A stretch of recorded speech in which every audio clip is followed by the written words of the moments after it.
Hello guys, नमस्कार। पिछले video में हमने सेंटर ऑफ ग्रेविटी यानी सेंट्रॉयड पे कुछ डिस्कशन किया था, कुछ कॉन्सेप्ट देखा था। हमने पिछले वीडियो में ये देखा था कि जब हम मीडियंस को मिला देते हैं, ए बी सी एक ट्रायंगल है जिसमें 3 मीडियंस हैं। मीडियंस कहते हैं वर्टेक्स और सामने वाले साइड के मिड पॉइंट यानी मध्य बिंदु को मिलाने वाली रेखा को। तो बी ई ए डी और सी एफ जब हम इन तीनों को मिला देते हैं तो ट्रायंगल 6 बराबर भागों में बढ़ जाता है। क्यों 6 बराबर भागों में बढ़ जाता है ये भी हमने आपको बताया था। फिर कल हमने आपको ये भी बताया था कि जब आप इनके मध्य बिंदुओं को मिला देंगे, जैसे एफ ई और डी है, जब आप इन्हें मिला देंगे तब ये त्रिभुज आपका 4 बराबर भागों में बढ़ जाएगा। मतलब A F E, F D B, D E C और एफ ई डी ये चारों आपस में बराबर होगा, सब 1/4 हो जाएगा, है ना। तो यहाँ तक कल हमने सीखा था। अब हमारा क्लास जो है इससे आगे बढ़ेगा, ठीक है। देखिए, एक छोटा सा कॉन्सेप्ट हम आपको सिखाना चाहेंगे। एक ट्रायंगल है, ये देखिए एक ट्रायंगल है। ट्रायंगल का नाम दिया हमने ए बी सी। एक पैरेलल लाइन है बी सी के, इसका नाम है पी क्यू, ठीक है।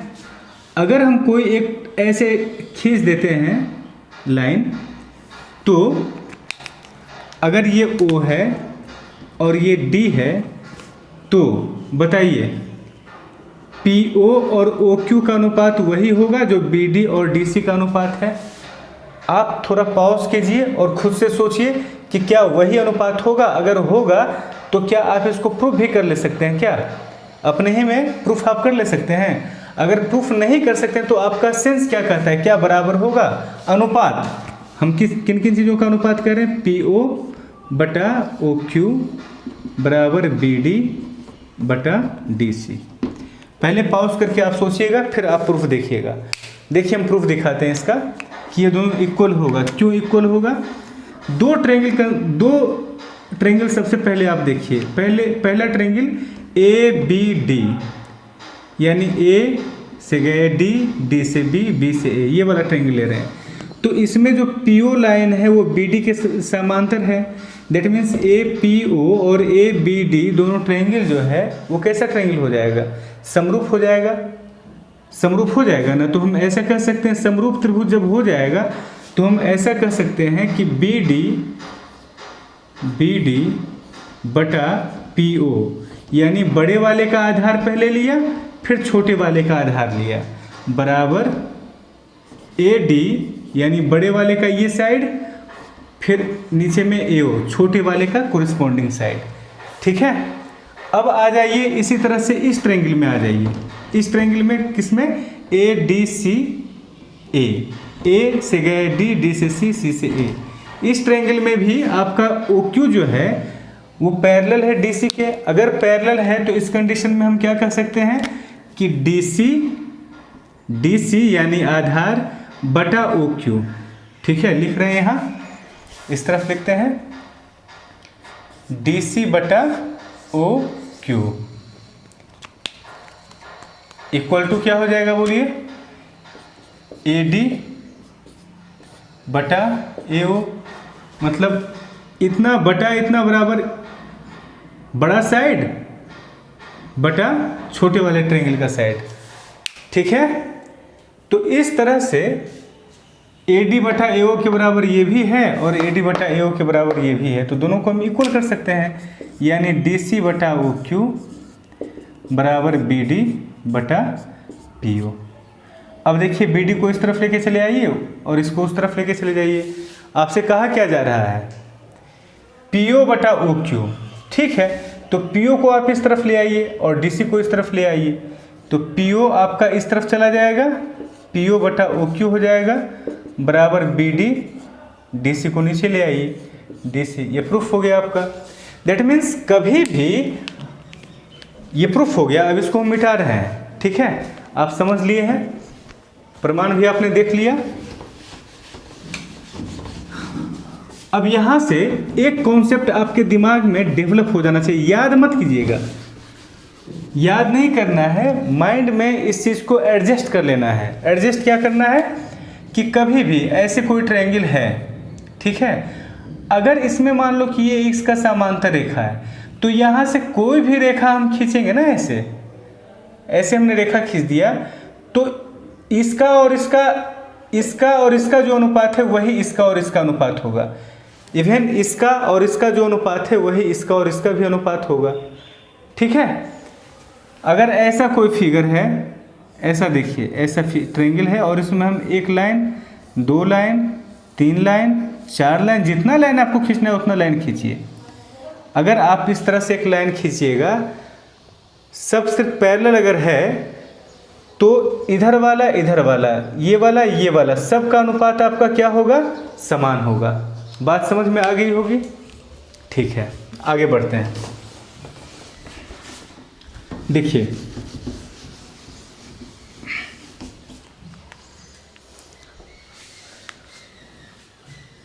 CF माध्यिका है किसका?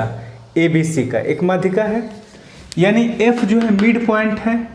अब सारा ट्रायंगल को आप पहले भूल जाइए, ये सब जो ये लाइन ये सब भूल जाइए आप, बस 2 लाइन को ध्यान में रखिए, ED और CF, इन दोनों को आप ध्यान में रखिए। मतलब ट्रायंगल आपका ऐसे है, इस तरह से ट्रायंगल है, ये है A, ये है B, ये है C, और ये है मध्य बिंदु E, और ये है मध्य बिंदु D, और ये है आपका मध्य बिंदु F। इन दोनों को मिलाया गया है, फिर इन दोनों को ऐसे मिला दिया गया है। अब आप बताइए कि जो CF है, ये तो ED जो है वो AB का पैरेलल हो ही जाएगा। क्यों पैरेलल हो जाएगा? क्योंकि ये और ये मिड पॉइंट है। जब मिड पॉइंट होगा तो इन दोनों का अनुपात और इन दोनों का अनुपात 1:1 यानी समान हुआ। तो जब मतलब ये दोनों मिड पॉइंट ED हमने लिया, तो ED लाइन जो है वो AB का क्या हो जाएगा? पैरेलल। जब पैरेलल हो जाएगा तो जो C से F तक आपने रेखा खींचा है वो दोनों ही को समान रेशियो में डिवाइड करेगा। यानी अगर ये और ये जिस अनुपात में है उसी अनुपात में ये और ये होगा। तो AF और FB किस अनुपात में है? 1:1 में। 1:1 में क्यों है? क्योंकि मिड पॉइंट है। तो यहाँ भी ये और ये वाला, यानी इसको चलिए हम नाम दे देते हैं P। तो EP और PD भी 1:1 में होगा, यानी ED जो लाइन है उसका मध्य बिंदु होगा कौन? P। ठीक इसी तरह से अगर सारा लाइन को आप मिटा दीजिए नीचे से और रहने दीजिए FE को और पूरा ट्रायंगल ABC को, 2 ही चीज़ रह जाए, एक ट्रायंगल ABC और मध्य बिंदु क्या? FE। उसके बाद आप रेखा ऐसे खींचिए AD, तो D तो मिड पॉइंट है AC, ये BC का, तो ये भी क्या हो जाएगा? FE का मिड पॉइंट। ठीक है, ये मध्य बिंदु होगा। उसी तरह से ये भी क्या हो जाएगा? मध्य बिंदु। यानी जो ट्रायंगल हमें दिख रहा है FDE F, है ना, FDEF, ये ट्रायंगल जो हमें दिख रहा है इसका, इसमें 3 भुजाएं हैं, FD, ED और FE। इन तीनों का मध्य बिंदु आपका क्या क्या है? P। चलिए ये Q हो गया और इसे हमने कह दिया R। मध्य बिंदु है ना। अच्छा, तो FP क्या हो जाएगा इसका? वर्टेक्स, मिड पॉइंट, शीर्ष, मध्य बिंदु, दोनों को मिलाने वाली रेखा को हम क्या कहते हैं? मीडियन। यानी FP क्या हो जाएगा? मीडियन। ER क्या हो जाएगा? मीडियन। DQ क्या हो जाएगा? मीडियन। यानी ट्रायंगल FDE का 3 मीडियन आपको दिख रहा है। क्या क्या? FP, ER, DQ, 3 median. जब मीडियन है तो इसका मतलब मीडियन तो ट्रायंगल को 6 भागों में बांट देता है। इसका मतलब ये हुआ कि 1 2 3 4 5 6, ये 6 ट्रायंगल जो अंदर में बना हुआ है, किसके अंदर में? DEF के अंदर में, ये 6 आपस में क्या होगा? बराबर होगा। तो आपसे आगे सवाल पूछेगा, इसका नाम G है। सवाल इस तरह से लिखेगा कि ABC एक त्रिभुज है जिसकी माध्यिकाएं क्रमशः AD, BE और CF है। उनके तीनों मध्य बिंदु को मिलाया गया, तब ये माध्यिकाओं को क्रमशः क्यू आर और पी पर काटती हैं। अब बताइए क्यू जी ई का क्षेत्रफल अगर 20 सेंटीमीटर स्क्वायर है तो ए बी सी का क्षेत्रफल क्या होगा? आप आराम से निकाल लीजिएगा ना, इसमें परेशानी आपको नहीं होनी चाहिए। अगर इसका क्षेत्रफल दिया हुआ है तो इस पूरे का क्षेत्रफल, इस ट्रायंगल का क्षेत्रफल 6 गुना होगा। अगर ये 20 है, मान लो कि इसका क्षेत्रफल आपको 20 cm स्क्वायर दे दे, पूछे टोटल का क्षेत्रफल, तो आप सबसे पहले क्या कीजिएगा कि भाई क्यू जी ई का क्षेत्रफल अगर 20 है तो एफ डी ई का क्षेत्रफल कितना हो जाएगा? 20 छक 120 और एफ डी ई का 4 गुना है A B C, that means पूरे का क्षेत्रफल क्या हो जाएगा? 480। और ऐसे भी ध्यान में रखिएगा, कई बार जब आप प्रैक्टिस कर लीजिएगा, आगे कई सवाल जब इस तरह के आपको मिलेंगे, आप सीजीएल का प्रीवियस, सीपीयू का प्रीवियस, सीएचएसएल का प्रीवियस सवाल बनाइएगा तो इस तरह का कई सवाल आपको मिलेगा।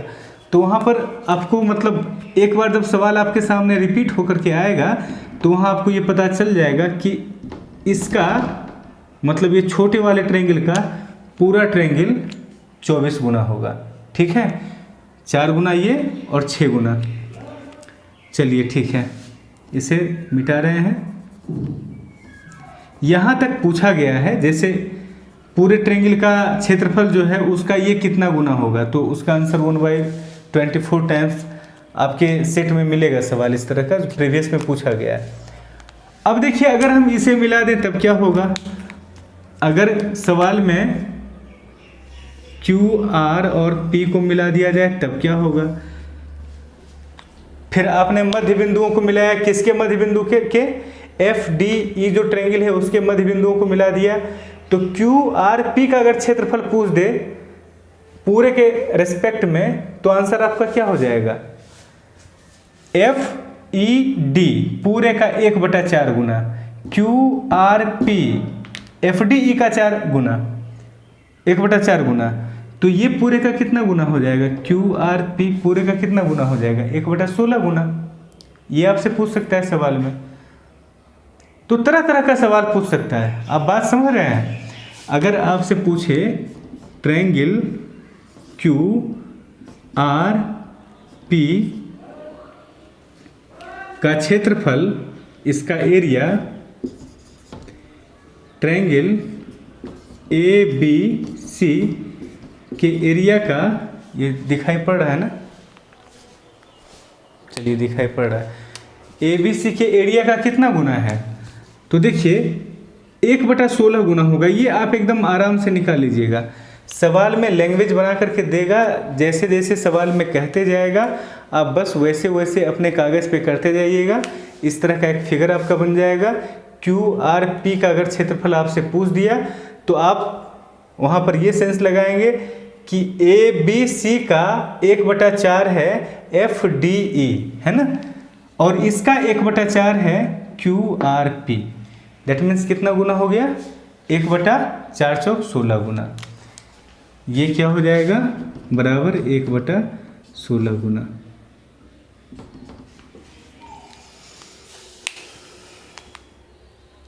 और अगर आपसे इस ट्रायंगल का ये जी है, मान लो कि इसका नाम एक्स दे दिया और कहे जी एक्स पी का क्षेत्रफल टोटल के क्षेत्रफल का कितना गुना हो जाएगा, तो फिर ये जो है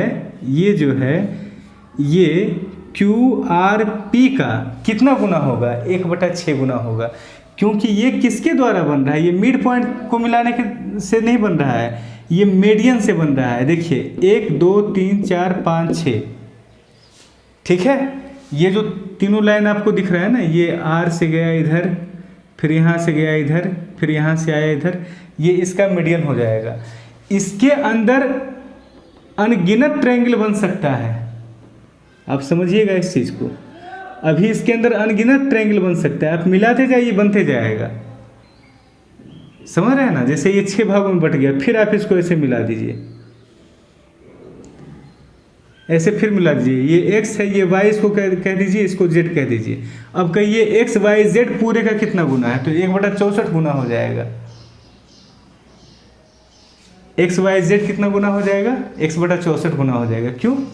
क्योंकि 1/4 गुना तो यही हो गया। अब 1/4 का 1/4 यानी 1/16, फिर 1/16 का 1/4 यानी 1/64। अब इसमें इस ट्रायंगल का वैल्यू पूछे तो 1/64 गुना 6।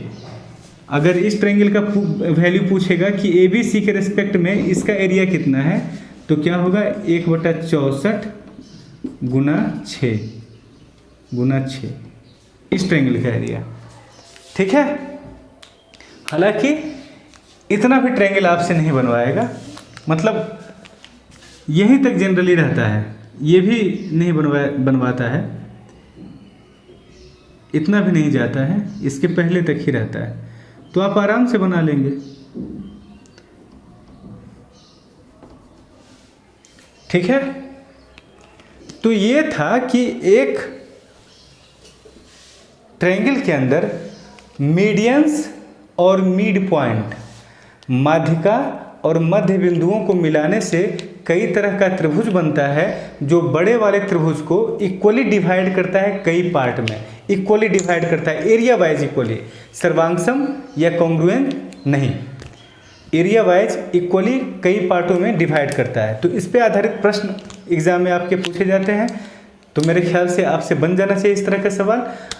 अगर कोई कन्फ्यूजन होगा तो रिवीजन कर लीजिएगा, फिर भी अगर समझ में नहीं आए आप कमेंट कीजिएगा।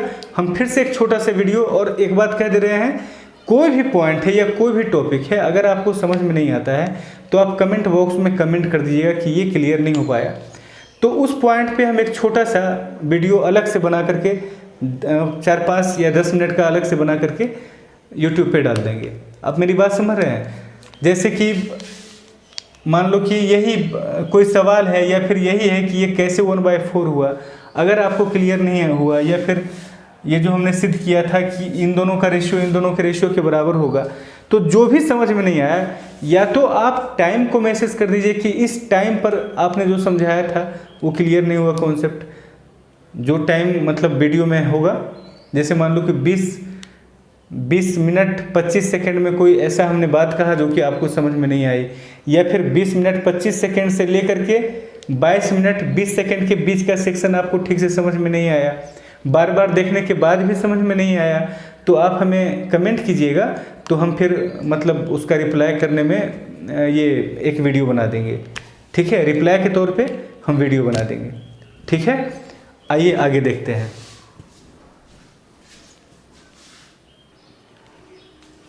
देखिए, ABC एक त्रिभुज है जिसके 3 मीडियंस क्रमशः AD, BE और CF है।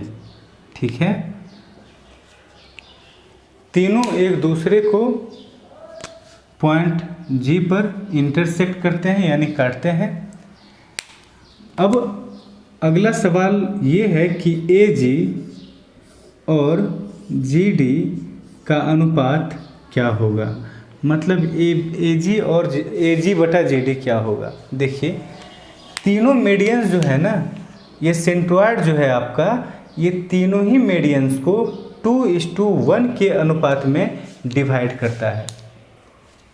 तीनों ही मीडियंस को G यानी सेंट्रॉयड किस अनुपात में डिवाइड करता है? 2:1। BG बटा GE और AG बटा GD, इन तीनों को ही 2:1 के अनुपात में बाइसेक्ट करता है। सॉरी, बाइसेक्ट नहीं, बाइसेक्ट करने का मतलब तो हुआ कि बराबर बराबर भागों में बांटना, यानी 1:1 में 2:1 में डिवाइड करता है। ठीक है, इसका प्रमाण हम लोग देखेंगे, इसका हम 2-3 प्रमाण आपको देंगे, और सारा प्रमाण जो है वो आपके एग्जामिनेशन के लिए यूज़फुल है। फिर हम आपसे कहेंगे ये बात कि प्रमाण नहीं पूछा जाता है, ये हमें भी पता है, और आपका टाइम किल करने का कोई शौक़ हमें नहीं है। इतने टाइम में हम दूसरे चैप्टर का वीडियो बना सकते हैं, लेकिन इसका जो प्रमाण है वो बहुत ही यूज़फुल है।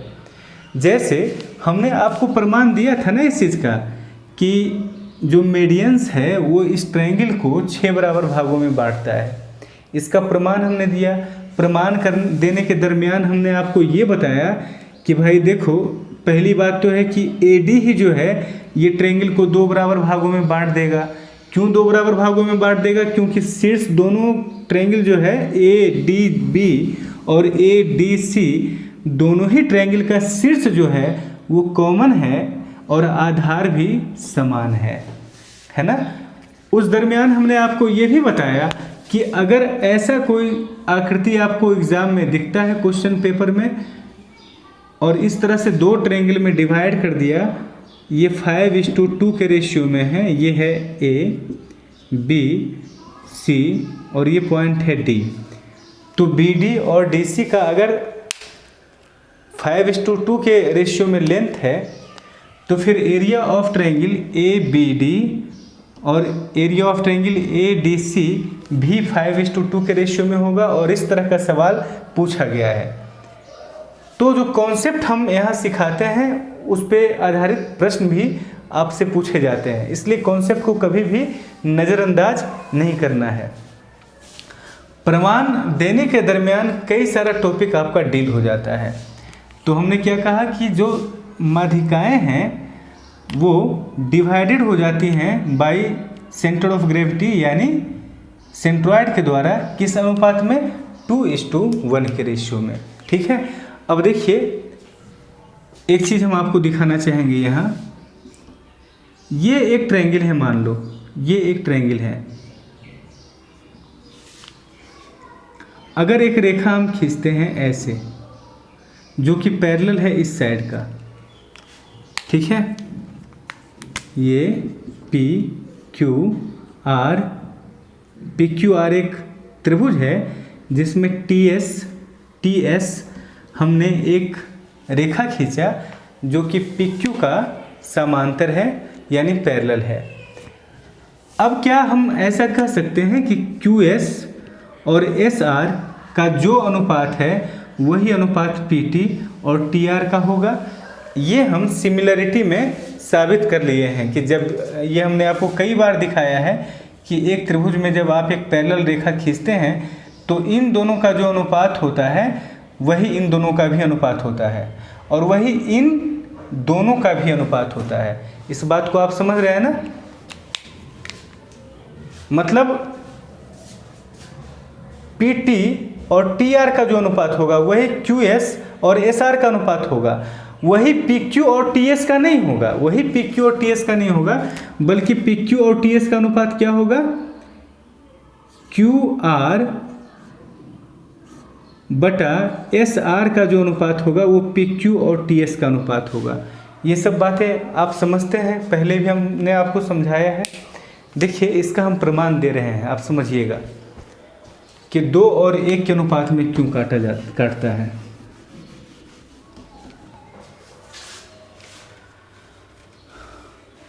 सबसे पहली बात, इधर वाले ट्रायंगल को आप भूल जाइए, यानी ADC को आप भूल जाइए।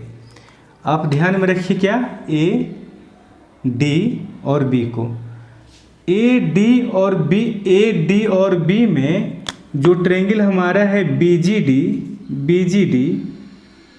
ये वाला ट्रायंगल, इतना ही क्षेत्रफल इसका भी है और इतना ही क्षेत्रफल इसका भी है। तो हम कह सकते हैं ना कि area of BGD is 1/3 of area of ABD, है ना। Area of GBD is equal to 1/3 area of ADB। इतना तो बात समझ में आ रही है आपको? चलिए ठीक है, अब एक कंस्ट्रक्शन थोड़ा सा करते हैं, एकदम आसान सा। G से हम BD पर एक परपेंडिकुलर गिरा देते हैं, G से हम BD पर एक परपेंडिकुलर गिरा देते हैं और A से भी हम BD पर एक परपेंडिकुलर गिरा देते हैं। अब इस बात को समझिएगा कि BGD का जो क्षेत्रफल है उसका 3 गुना है BAD का क्षेत्रफल, है ना। जबकि बेस समान है, आधार दोनों ही का BD है, बी जी डी आप लीजिए चाहे बी ए डी लीजिए, दोनों का आधार क्या है बंधु? B D.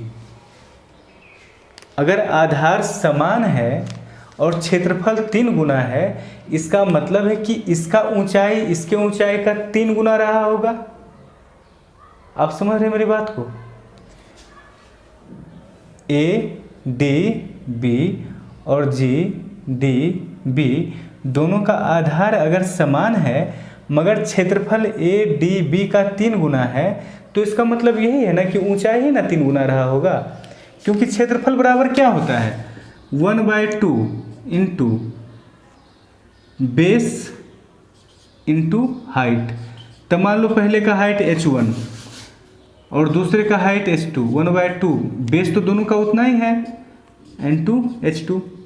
अब कह रहा है कि इसका ये 3 गुना है, तो क्यों 3 गुना हो गया भाई? 1/2 तो समान ही है, b समान ही है, यानी यही ना 3 गुना हो गया होगा। दैट मीन्स हमारा h2 यहाँ से मान लो इसका नाम हमने p दिया, इसका नाम q दिया, तो a p g q का 3 गुना होगा। a p g q का कितना गुना होगा? 3 गुना होगा। अब समझिएगा।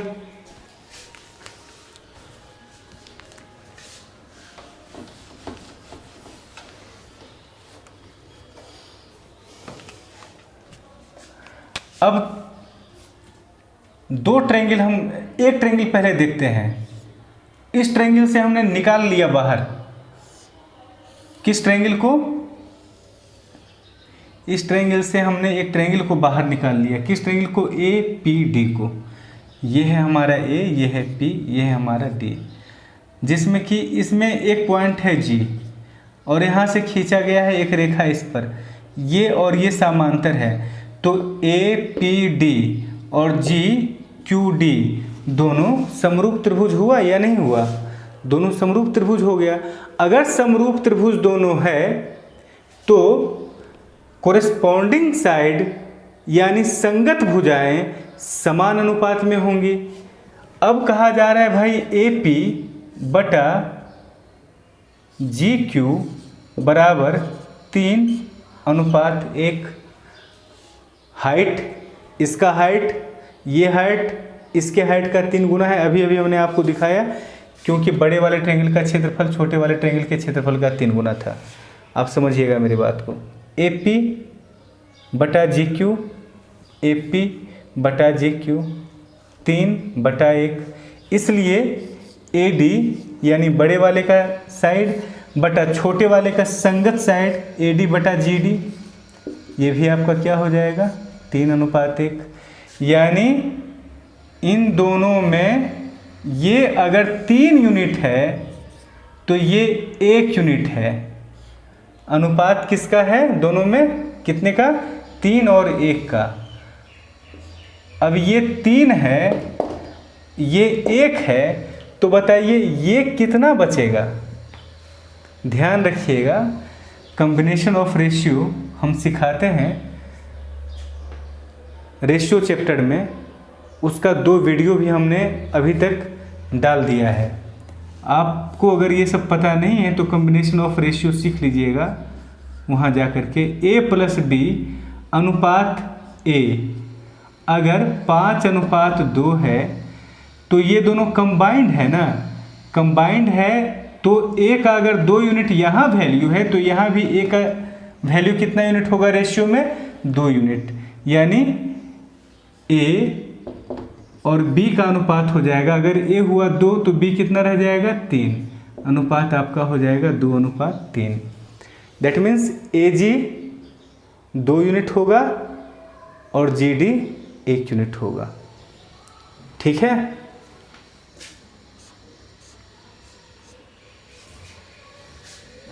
अगर अभी भी दिक्कत है तो आप एक काम कर सकते हैं कि दोनों ही तरफ 1 माइनस कर दीजिए, दोनों तरफ, यानी इधर भी 1 माइनस कर दो और इधर भी 1 माइनस कर दो। तब देखिए ऊपर में क्या होगा? A D minus G D बटा जी डी इक्वल टू 3 -1/1 ऐसा हम कह सकते हैं ना। या इसे तो हम सीधा ही कह देंगे कि 3 में 1 गया तो 2 बचा, 2 का मतलब 2/1 होता है। तो AD में अगर हम GD को घटाएंगे तब कितना आएगा बंधु? AG। कितना आएगा? AG/GD बराबर क्या हुआ? 2/1। अब जो हम कहना चाहते हैं ठीक ठीक समझना और सुनना। ये जो प्रोसेस हमने किया आपको समझाने के लिए, अगर आप इसी प्रोसेस से सीखते हैं, ऐसे ही करके सीखते हैं, तो फिर मुश्किल हो जाएगा। आप मेरी बात को समझ रहे हैं? अपने इंटेलेक्ट को हर वक्त इम्प्रूव करना है। ठीक है, अभी नहीं है, अभी हम नहीं समझ पाते हैं, लेकिन अपने सेंस को डेवलप करना है। ठीक है, सेंस को डेवलप करने का मीनिंग समझते हैं। मतलब एक कॉमन सेंस होता है कि हाँ सही बात है, अगर ये है 3 और इसके साथ ये कंबाइंड है जो कि 1 है, तो कंबाइंड में क्या होता है? 3 और 1 का अनुपात है ना। तो यहाँ का 3 और यहाँ के 1 को हम माइनस कर सकते हैं, है ना। और अगर फिर भी समझ में नहीं आया तो कॉम्बिनेशन ऑफ रेशियो का वीडियो हमने डाल दिया है, वो आप देख लीजिएगा। तो ये सिद्ध हो गया कि AG 2 यूनिट होगा तो GD आपका कितना होगा? 1 यूनिट। प्रयास कीजिएगा कि कोई भी प्रमाण है तो उसको हम इस तरह से लिख के हम सिद्ध ना करें, क्योंकि लिख करके जो सिद्ध कीजिएगा वो आपके एक्सेलेंस को नहीं बढ़ाएगा। और प्रमाण देखने का हमारा मेन मकसद यही है कि हमारा एक्सेलेंस में इंक्रीमेंट हो, एक्सेलेंस हमारा इम्प्रूव करे। ठीक है, प्रमाण हम इसीलिए देखते हैं ताकि हम पहले से ज़्यादा अनुभवी हो जाए, अनुभव को बढ़ाने के लिए, किसी को ये दिखाने के लिए नहीं कि देखो भैया हमने तो प्रमाणित कर दिया।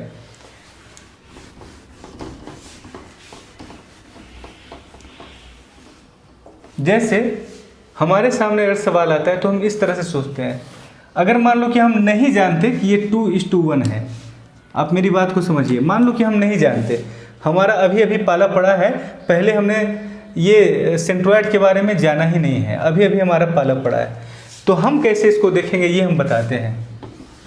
मान लो हमने रेशियो वगैरह पढ़ा हुआ है, लेकिन ये हम नहीं जानते हैं कि सेंट्रोइड क्या होता है। हाँ, लेकिन ये हम सिद्ध कर लिए हैं कि ये और ये बराबर है, ये तीनों का क्षेत्रफल बराबर है, इस तीनों का क्षेत्रफल बराबर है किसका किसका? ये वाला ट्रायंगल, ये वाला ट्रायंगल और ये वाला ट्रायंगल बराबर है।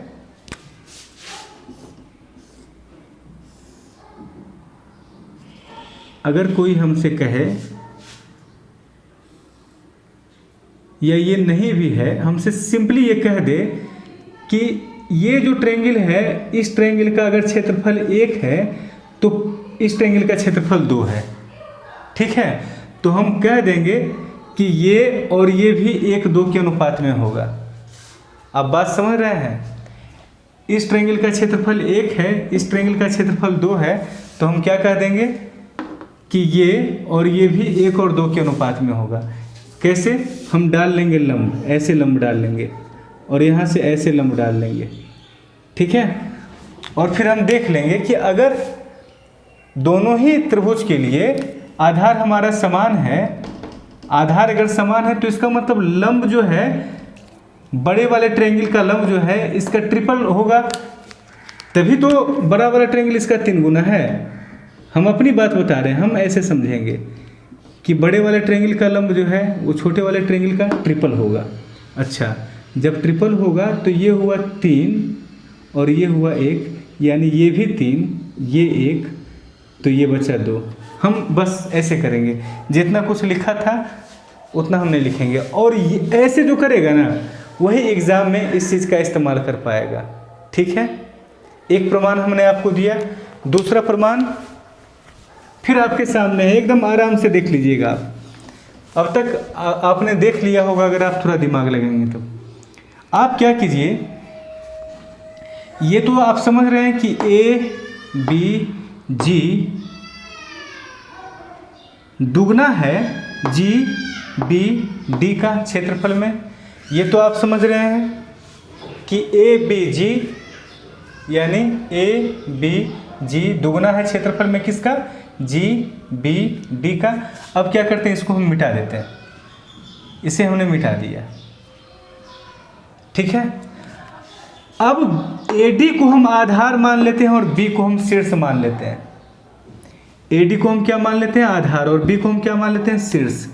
जब हम B को शीर्ष मान लेंगे तो B से AD पर लंब गिराएंगे, तो लंब तो दोनों का कॉमन गिरेगा। हमने पहले ही बताया था आपको, हमने कहा ना कि एक जगह जो प्रमाण आप सीखेंगे वो कई जगह काम आएगा। अब दो ट्रायंगल है तो हमने पहले ही ना आपको बताया है, पिछले वीडियो में हमने आपको बताया था कि ये और ये दोनों ट्रायंगल है, इन दोनों ट्रायंगल के लिए आपको लंब कॉमन गिराना पड़ेगा। तो लंब तो दोनों का समान ही होगा, तो जिस रेशियो में एरिया है उसी रेशियो में दोनों का बेस होगा। आज भी हमने आपको बताया कि अगर ये 3 और 2 के अनुपात में है तो इसका क्षेत्रफल भी 3 और 2 के अनुपात में होगा। क्यों? क्योंकि लंब दोनों का कॉमन हो जाएगा। लंब कॉमन क्यों होगा? क्योंकि शीर्ष और आधार कॉमन है। आधार की रेखा और शीर्ष बिंदु यानी बेस लाइन और वर्टेक्स पॉइंट आपका कॉमन है। तो जिस रेशियो में आपका बेस होगा उसी रेशियो में एरिया होगा। तो जिस रेशियो में एरिया होगा उसी रेशियो में बेस भी क्या नहीं होगा, उल्टा भी सही होगा। तो अगर एरिया हमारा मान लो कि इस सवाल में एरिया का रेशियो आपको दे दिया जाए 5:2 और पूछ दे आपसे बेस का रेशियो, तो बेस का भी रेशियो 5:2 होगा। तो अब देखिए AGB और GBD इनके क्षेत्रफल का अनुपात तो 2:1 है ही। हम शीर्ष इसको मान रहे हैं तो आधार हमारा ये हो जाएगा, इस त्रिभुज का आधार AG और इस त्रिभुज का आधार GD। ठीक है, तो AG और GD का अनुपात भी क्या हो जाएगा, 2:1। समझ गए होंगे, लिख करके हम आपको नहीं बताएंगे, हम आपका इंटेलेक्ट डेवलप करना चाहते हैं, आपकी कॉपी भरना नहीं चाहते हैं। ठीक है,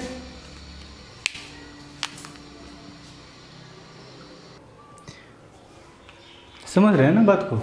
देखिए एक और अब कॉन्सेप्ट हम आपको यहाँ सिखा ही देते हैं, जो अगला प्रमाण हम आपको देंगे। ऐसा है छोटा छोटा प्रमाण हम इसलिए आपको देते हैं ताकि आपका कॉन्सेप्ट डेवलप हो। वैसा प्रमाण नहीं जो कि एकदम पूरा आपका कॉपी को भर दे। देखिए एक प्रमाण हम आपको और देना चाहते हैं यहाँ पर, और उसके पहले एक चीज़ सिखाना चाहते हैं। आगे हम लोग जब क्वाड्रिलेटरल पढ़ेंगे तो उसमें पढ़ेंगे एक समांतर चतुर्भुज। समांतर चतुर्भुज यानी पैरेललोग्राम। ठीक है, पैरेललोग्राम। पैरेललोग्राम में क्या होता है, पैरेललोग्राम का जो डायगोनल है ये, वो इस चतुर्भुज को 2 सर्वांगसम त्रिभुजों में बांटता है। ठीक है, पैरेललोग्राम का प्रॉपर्टी होता है कि आमने सामने वाला साइड जो है वो पैरेलल भी होगा और इक्वल भी होगा, यानी ये इसके बराबर होगा और ये इसके बराबर होगा। और एक तो बीच में डायगोनल कॉमन हो ही गया। तो जब 3 साइड किसी भी 2 त्रिभुज का 3 साइड अगर इक्वल होगा ना, किसी भी 2 त्रिभुज का 3 साइड इक्वल होता है तो वो सर्वांगसम हो जाता है। ठीक है, अचानक से कुछ बात दिमाग में आ गई यार, वो आगे डील करना है। मुझे लगा कि कहीं छूट तो नहीं गया। जैसे मेडियंस से एरिया बनता है उस पर सवाल पूछा जाता है, तो अचानक वही दिमाग में अभी आ गया। इन तीनों साइड मतलब सर्वांगसम सिद्ध करने के चक्कर में, वो आगे बताएंगे हम आप लोग को। देखिए तो हम क्या कह रहे थे कि एक पैरेललोग्राम जो है वो मतलब डायगोनल जो पैरेललोग्राम का है वो पैरेललोग्राम को 2 सर्वांगसम त्रिभुजों में बांट देता है। ठीक है, अब इसका उल्टा देखिए, अगर एक त्रिभुज है ऐसे, तो इसका सर्वांगसम त्रिभुज इसके ऊपर आप अगर बना दीजिए इस तरह से, या तो ऐसे बनाइए या फिर ऐसे भी आप चाहें तो बना सकते हैं, है ना। तो ये भी एक पैरेललोग्राम होगा, ये एक पैरेललोग्राम होगा। समझ रहे मेरी बात को? और ये भी एक पैरेललोग्राम होगा।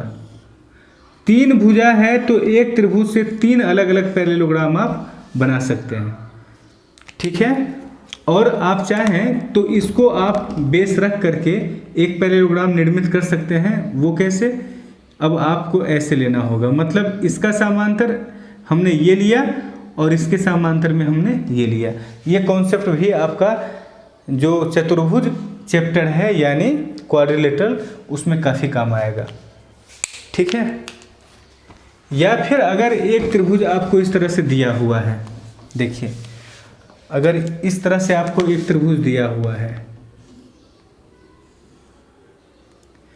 तो पैरेललोग्राम में डायगोनल यानी विकर्ण उसे हम कहते हैं, दो विकर्ण होगा, दोनों विकर्ण एक दूसरे को मतलब बाइसेक्ट करता है, बराबर भागों में बांटता है। तो आप क्या कीजिए कि ये जो त्रिभुज है पहले तो इसको ऐसे मिला दीजिए मिड पॉइंट को, और फिर ये जितना लंबाई है ना उतना ही आप इसको आगे बढ़ा दीजिए, जितना ये लंबाई है उतना ही लंबाई आगे बढ़ा दीजिए। तो एक डायगोनल आपका ये हो गया। अब चूंकि मिड पॉइंट को लिए हैं आप तो ये बाइसेक्टेड है, फिर आप इस तरह से कर रहे हैं तो एक डायगोनल इधर निर्मित हो रहा है जो कि दोनों इक्वल है, और फिर आप ऐसा कीजिए कि इसे मिला दीजिए। ठीक है। तो ये इसके बराबर हो गया, ये इसके बराबर हो गया, और ये क्या हो गया आपका पैरेललोग्राम हो गया। आप मेरी बात को समझ रहे हैं? ठीक है। तो किसी भी ट्रायंगल में अगर मीडियन दिया हुआ है तो आपको पैरेललोग्राम बनाना बड़ा आसान हो जाएगा। चलिए ये सब जो झंझट है इसको मिटा रहे हैं, इसकी कोई आवश्यकता नहीं है। ठीक है। अब देखिए हम करते क्या है, हमें सिद्ध करना है कि ए जी और जी डी, इस पॉइंट का नाम डी है, जी डी, ए जी और जी डी 2 और 1 के अनुपात में है। तो हम क्या करते हैं कि त्रिभुज जो हमें दिख रहा है बी जी सी है ना, इसका एक भुजा ये है और एक ये मीडियन है। हम क्या करते हैं जितना लंबाई मीडियन का है उतना ही लंबाई हम आगे खींच लेते हैं, बस इतना ही लंबाई, और फिर इसको ऐसे मिला देते हैं, इसको लाके ऐसे मिला देते हैं। अब सोचिएगा ज़रा इस चीज़ को,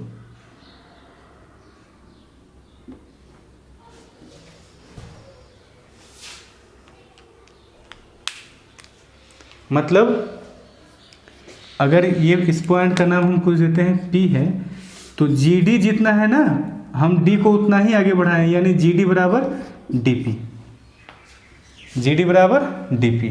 अच्छा, अब 2 त्रिभुज को आप कंसिडर कीजिए, एक त्रिभुज ये और एक त्रिभुज ये।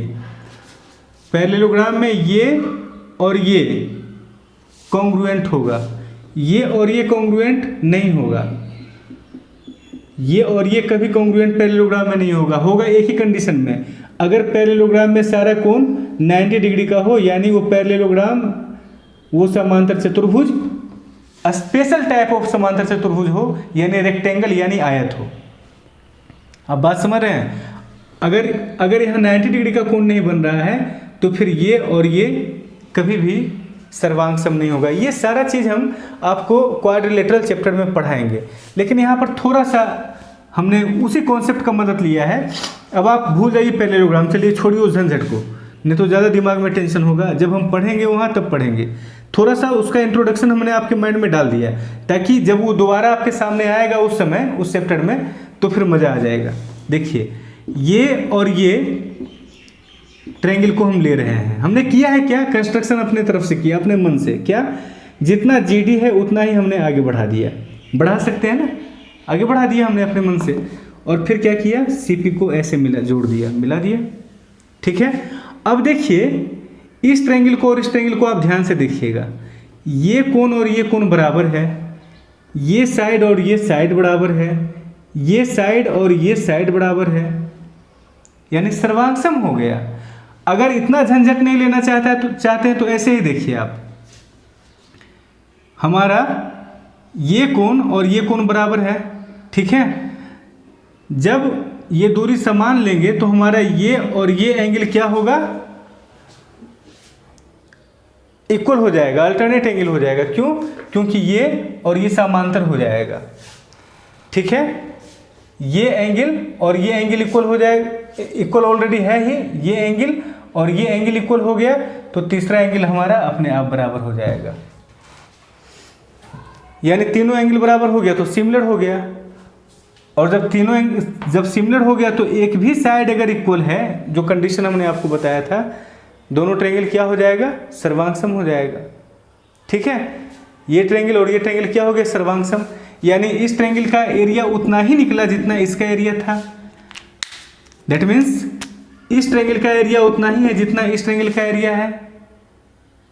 ठीक है, मतलब इसका भी क्षेत्रफल उतना ही है जितना इसका है, इसका है और इसका है। तो हम कह सकते हैं ना, हम ऐसा कह सकते हैं ना कि ये दोनों मिलके जितना हो रहा है उतना ही ये दोनों मिल करके है। मतलब GCP और AGC दोनों का क्षेत्रफल बराबर है। ठीक है, अब देखिए इसको हम मिटा रहे हैं थोड़ा देर के लिए, इसको हमने मिटा दिया और इसे भी हमने मिटा दिया। चलिए अब समझिएगा इस चीज को।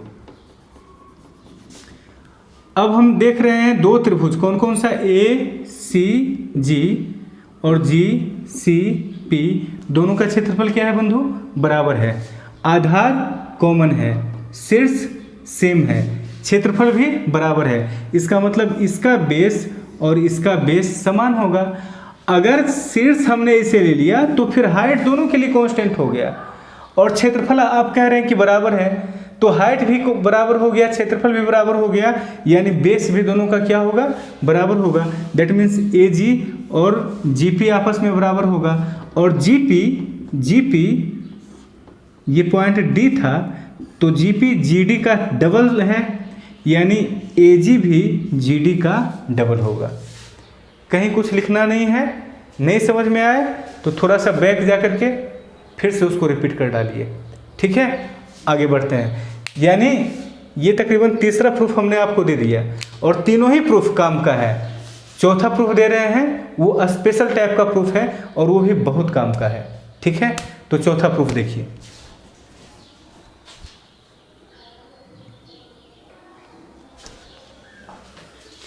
गाइस टाइम थोड़ा ज़्यादा हो गया है। ठीक है, तो अगला जो प्रमाण है इसका, ये हम नेक्स्ट वीडियो में डाल देते हैं, वो आप ज़रूर देखिएगा, बहुत ही इम्पोर्टेंट है। और उस प्रमाण को देने में एक टॉपिक ही हम आपका डील कर देंगे। एक अलग टाइप का टॉपिक है ज्योमेट्री में, जिसे हम सेंटर ऑफ मास के नाम से जानते हैं, जो हम फिजिक्स में पढ़ा करते थे। तो उसी का इस्तेमाल ज्योमेट्री में भी होता है, सेंटर ऑफ मास का। तो वो टॉपिक हम लोग यहाँ भी डिस्कस करेंगे। अभी अगले वीडियो में हम उस पूरे टॉपिक को ही डील कर देंगे, यानी सेंटर ऑफ मास को। और उसके साथ साथ ये भी प्रमाणित हो जाएगा कि सेंट्रॉयड जो है वो मीडियन को 2:1 के रेशियो में काटता है। तो दोनों चीज़ आपका हो जाएगा। फिर आपका सेंट्रॉयड में कुछ और वैरायटी है, वो हम लोग सीखेंगे। मीडियन के द्वारा क्षेत्रफल बनता है, एक त्रिभुज बनाया जाता है, उसका क्षेत्रफल पूरे क्षेत्रफल से क्या रिलेशन रखता है वो हम लोग आगे देखेंगे। उसके बाद सेंट्रॉयड पर आधारित कुछ सवाल करेंगे, और फिर आपका सेंट्रॉयड फिनिश हो जाएगा। फिर कुछ टॉपिक अगर होगा ट्रायंगल में वो हम पढ़ा देंगे, और उसके बाद सवालों का सिलसिला स्टार्ट होगा। ठीक है, तो हम मिलते हैं अगले वीडियो में।